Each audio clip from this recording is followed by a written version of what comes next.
Welcome to Dimensional Shift, where we explore and actively deprogram ourselves, seek the truth of reality through expanding our perceptions, and focus on full remembrance of our true selves.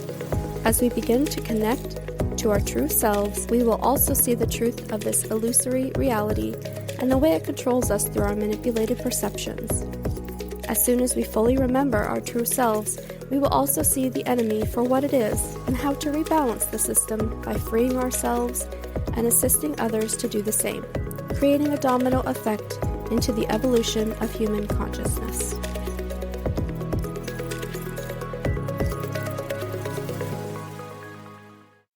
So this podcast is actually going to be a vocal transmission. Most of my transmissions come through written, so this will be an interesting experience for you and me. We are going to be having a chat with one of my own aspects. She goes by Merkaba, and she is Atlantean. And she has some things she wants to share, but she has not clued me in on any of what she wants to share, so that's going to be pretty fun. And so with that, let's get started.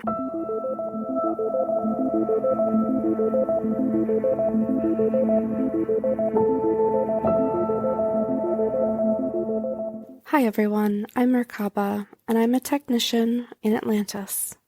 I focus primarily on repairing the technology that we create, and that includes our own bodies.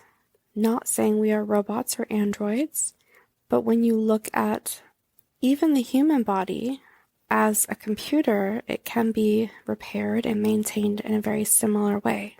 Both the human body and a computer require a power source. Some think the human body's power source is food, but it's not. It's actually some form of energy which you receive from other things, such as eating food. That's one example. Another example is social interaction. Another example is emotional evocations. So watching movies that make you sad, watching movies that make you cry with happiness, things like that. Even arguments with loved ones, suddenly becoming irrationally angry and not being sure why, tends to be because you're tired and you're bored and you need to have that energy spike to get you going again. And that's all very normal. Emotions are one of the things that really drives the human body. There's no reason to think that that's wrong or that it needs to be changed even. There's a lot of people in the world of spirituality that you have now that think that emotions are weak and you need to control your emotions and that they run rampant and they will keep you from achieving what you want to achieve, or that you need to find stillness within. And while a stillness practice can be helpful, it's only if you learn that using that stillness practice, you're also drawing energy from another source, and that source would be your higher self, a connection to a creator or a divine being, whatever your belief system is there. Other sources of energy for the human body include sunlight, which is energy itself, physical activity, which is your body regenerating its own energy, which tends to work better for some people than others. I think that depends on ancestry, lineage, DNA activations, and all of that. I'm not well versed in that, but it is interesting. And so next, after energy source, we have to have some kind of operating system for the energy to activate, to create the technology and its function. So we all have our function, and that would be life, if we're talking about humans. For technology, it can have different types of functions, but we can talk about it as a computer for now. I think that would be a good parallel. The body's operating system would be the mind or the brain, the nervous system, and the computers would be whatever operating system you're running. I know right now there's the Apple software, the Mac OS and the iOS and Windows, and I'm not sure if Linux is even still around, but there's an operating system that the rest of the computer needs in order for it to function for its function. The operating system makes the function possible. The brain makes human life possible. And then there is the software, which is the programs that run on the operating system. And that would be, in the sense of your human body, that would be the other organs that create functions within the body, moving toward the larger function of living a life. And for a computer, you have your software to do the things that the function of the computer needs. I'm going to recap.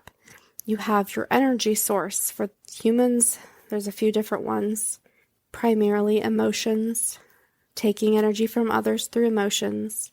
You have food and drink, and you have sunlight and physical exercise, general wellness practices as we think of them in general. For a computer, you have electricity for you. We have other kinds of energy sources here in Atlantis, but for you, it's primarily electricity.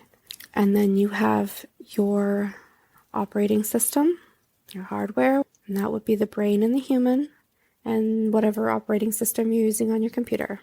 And then you would have your software in the human body, that is the organs that function to create the life form. And in the computer, that's the software that creates the functionability of the computer for the person using it. And altogether, you have being or a piece of technology that is functional. And anywhere you have an issue in any of those parts, you're going to have dysfunction. And there's also the possibility of having dysfunction introduced. And I think that this is the main part that I want to talk about today for you, is that just as with computers, having viruses and malware and all sorts of different kinds of Trojan horses, anything that can get on your operating system, anything that can get on your computer and steal something, control something, delete something, any kind of virus. The body can also have a virus. The operating system in the body can also have a virus. And that can be a virus like we think of viruses in the human body now, like we have coronavirus. But I'm not specifically talking about biological viruses here. I'm talking more about viruses such as spiritual warfare, viruses like limiting beliefs, and viruses that are our programming and conditioning that prevent us from functioning the way we want to and the way we need to, and from achieving 100% functional capacity. Anything that is holding you back is a virus, whether it's a physical virus or whether it's a mind virus. And so it really takes a lot of self-awareness to be able to stop and look at your own operating system and say, what parts are working and what parts aren't? What do I need to delete? What do I need to reinstall? What do I need to move around? Where's the clutter? What needs to be cleaned up? But once you do, you start to function better, just as a computer that had its disk defragged and thousands of files deleted would start to function better.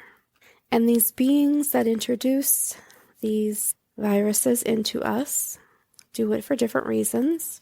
Some of them you could think of as your parents raising you with programming that they themselves had, and that's all they know, and they pass it on just like COVID gets passed on from one unaware person to another unaware person. And it's really unfair that that kind of thing is put onto a child that is unaware only because they're not old enough to be aware yet, whereas adults are unaware mainly by choice, partly because of the programming too, but mainly by choice. And so other beings, however, do have more sinister, more galactic, more empirical reasons for wanting us to have viruses, and that is when you run into tech and frequencies that are emitted to a transponder in your energy field that controls you. It gives you those imposter syndrome thoughts, and it gives you those limiting beliefs, and it keeps you shut down. I know Revi has a frequency that's emitted on her constantly that is, right now it's keeping her small and tight and afraid, and I've helped her recognize the frequency when she really tunes in, and we've programmed her DNA and her muscles so that the frequency is really strong and she starts to feel almost unconscious, but not in a sleep kind of way, in a way where she's doing things without thinking. Her body will give a jerk and it will help jerk her back into herself instead of allowing the frequency to control her energy field and make her operating system shut down enough that they are able to control some of her words and actions in ways that she doesn't want them to. It's not for her benefit, for sure. And so there is the aspect of spiritual warfare here where these frequencies are coming out, and this is one that you can actually hear if you listen closely enough. It's just, it sounds almost like downloads coming in, like a ringing in your ears, but it's very, very sharp and it's very high pitched, and it's almost painful to listen to once you tune into it. And it's very difficult to get it out of your field. And so that's something she and I have been working on together. I'm probably going to be making a piece of tech for her to help with that. So there are a variety of reasons that people end up with these viruses and programmings. And the most important thing is, how do you get rid of it, of course? And that would be like you would with a computer, is you would start diagnostics. You would start the basic defragging your computer. You would start with getting rid of all the trash in your recycling bin. And for the analogy, that would be like anytime you have a thought that you don't want to have, just create a picture in your mind of it going into a trash can or going into a dumpster fire and burning up, or saying out loud with strong emotion that you don't believe that, it's not true, and then using the opposite statement. For fear-based viruses, it's going to be more like meeting that fear with love.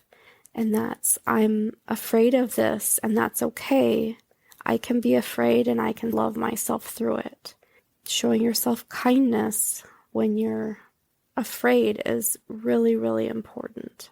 And then the best thing you can do is take an inventory of your life and figure out where you need to work on.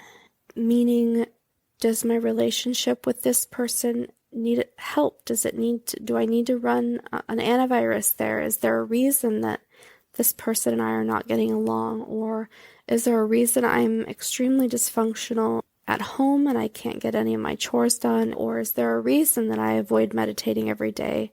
Is there a reason I don't like to sleep in the dark because I'm afraid of ghosts and beings? Take inventory, and then you can start backtracking to the actual virus. You have to start with the top level and work your way down. Because if you start looking for the deep-rooted stuff first, it's just going to bury itself deeper. It's so much harder to look at those things than it is to start with the stuff you can actually see in front of you. And so I hope that helps. I hope that helps you get your being functioning a little more and work on expanding your energy field. Just as a practice, when you're meditating, just expand your energy field as wide as you can. And that energy comes from deep within your core. Expand it out until you just feel big and powerful and sovereign, and you don't need to ask anyone's opinion, and you aren't worried about any kind of attacks because you know that you are a powerful sovereign being and you can handle whatever is being thrown at you, including viruses.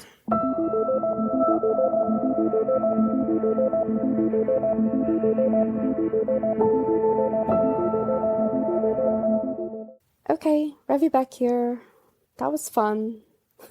I went back and listened to what Merkaba had to say, and yeah, that was cool. That was some really good information in there. I hope that you found some of it helpful. It's going to be helpful for me. I know that I do a lot of work with shadow work, which has been really intense this past week, which is why this episode is a day late if you're in my membership. I apologize for that. This week, I guess it's leading up the 12/12 portal. I don't know, but it has been very intense for me. Some very serious shadow work and a lot of heavy family work. So I just got behind a little bit. So thank you for your patience. And if you're hearing this on Monday and you want to know more about the membership program, you can check that out at dimensionalshifter.com/memberships. And I will also post that in the show notes. If you found this episode helpful or insightful, please share it with a friend and leave a review or comment. Make sure to subscribe so you never miss an episode. I host twice weekly open discussions on the podcast topic on our Discord server. If you'd like to join, head to dimensionalshifter.com/Discord. If you're on Reddit, come join the subreddit r/dimensionalshifters or send me a DM. My username is dimensionalshifter. Keep deprogramming, keep connecting, keep listening to your intuition. This is it. This is what we've been searching for our whole lives. Connection to our true selves.